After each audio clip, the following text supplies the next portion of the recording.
So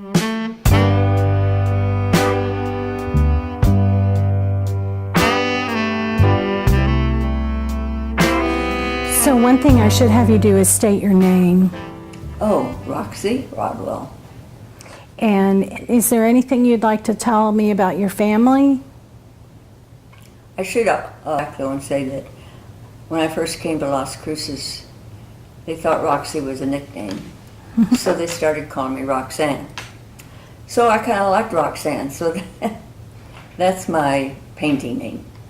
Oh. So I go by both now. Oh, very interesting. I did not know that. So, but Roxie is your name. That's my real, honest to goodness name. What do you love about living in Las Cruces? You know, it is the one place that I've lived, and I've lived in quite a few places, that I've actually felt at home. So that's the reason it's hard to leave. But I also found here more friends than I ever had anywhere else. And of course, everybody likes the weather. I can't think of anything I don't like. I like the cultural atmosphere, and we have a wonderful symphony here. For the size of this town, we have a great symphony. And I think that, and even the schools are very strong in their music programs, which I think is wonderful. Very good. And what do you love about your home where you've lived here? Well, it's a very nice home. I think in comparison to other homes that I've lived in this size, I like it this one best. I like the architecture. And it's just the right size for me, because I did have some say-so in how I wanted it built. I wanted a very small kitchen because I had to have a large living room because of my piano. And so they gave me a small kitchen, and I think it's wonderful. I can stand in the middle and reach both sides. Okay. And the light has And nice windows. I always have light in here in the living room, and that's not the case in all the homes there. Okay. And I especially wanted the slider door, because I figured as long as we had scenery out there, and I wanted to see it. Okay. Very good. And we will talk about your art studio, which also has very nice lighting, the Western Sun, so we can talk a little bit about that. Where did you grow up, Roxie? Well, I was born in Branson, Missouri. Oh, wow. And, well, don't get me started. It was a good place to grow up, but I also spent a couple of years in grammar school and a couple of years in high school in Chicago. So I've seen both sides of school systems, and neither one are any good, I have to say. I didn't learn anything in school. And then my husband was career military, so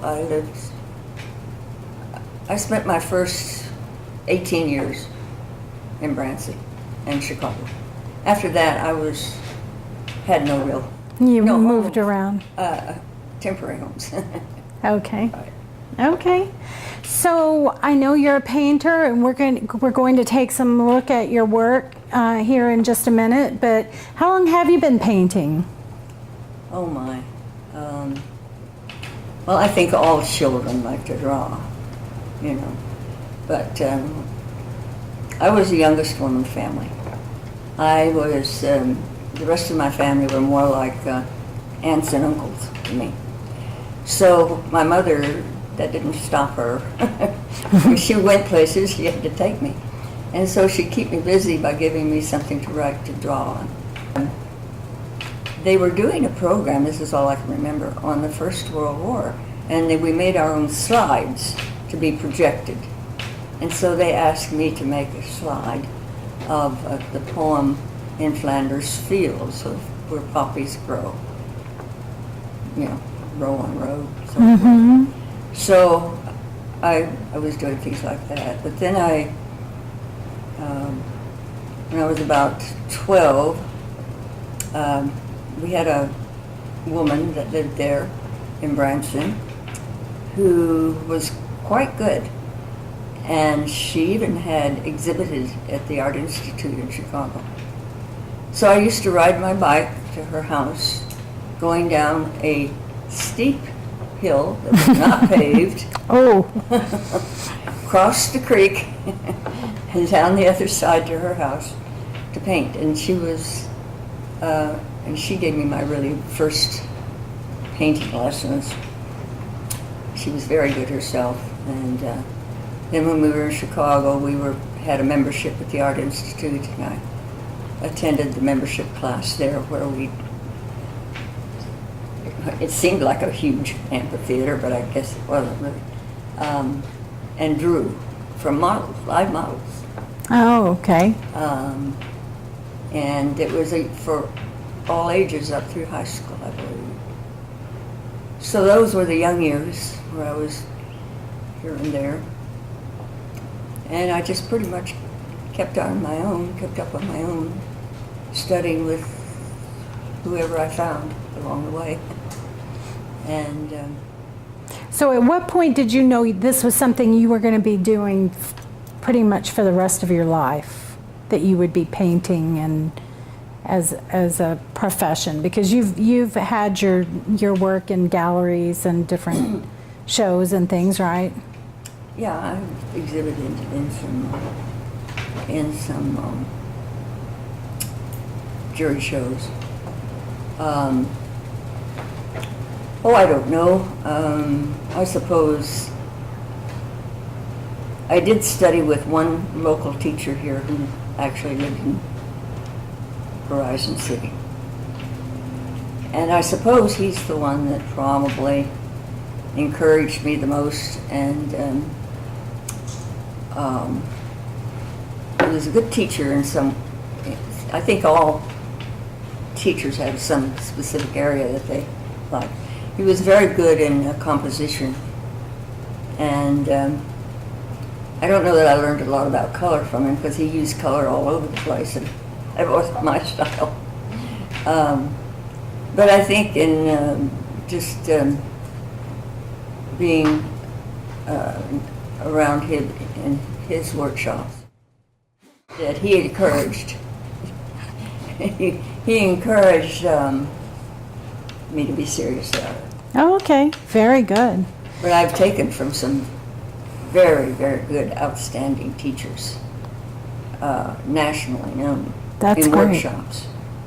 And I don't study with somebody if I don't know their background. Mm-hmm. You know. So what other art mediums have you done besides Well, painting? pastel. This is a pastel. Well, I started out with oil. Then I had a teacher in Branson, Missouri. This is when I was an adult. And she was a watercolorist. So, you go to watercolor. It's not the easiest thing in the world. Then I went to this teacher in Horizon City, and I did a pastel, and he said, well, that's your medium. That's what you should be doing. So I didn't do any more watercolor. No, okay. You just stuck with his recommendation? Yeah. And then I started looking at galleries and wondering why in the world I don't see any pastels or watercolor. Well, they will tell you that it's because of that the people that look at them don't like the reflections. My feeling is they just don't like to ship them. Oh, well, probably a little more difficult They are very difficult. to keep from smudging or... So I went to oils. I thought, well, they can't see. That's fun. Okay. And that's what you generally see when you go to galleries.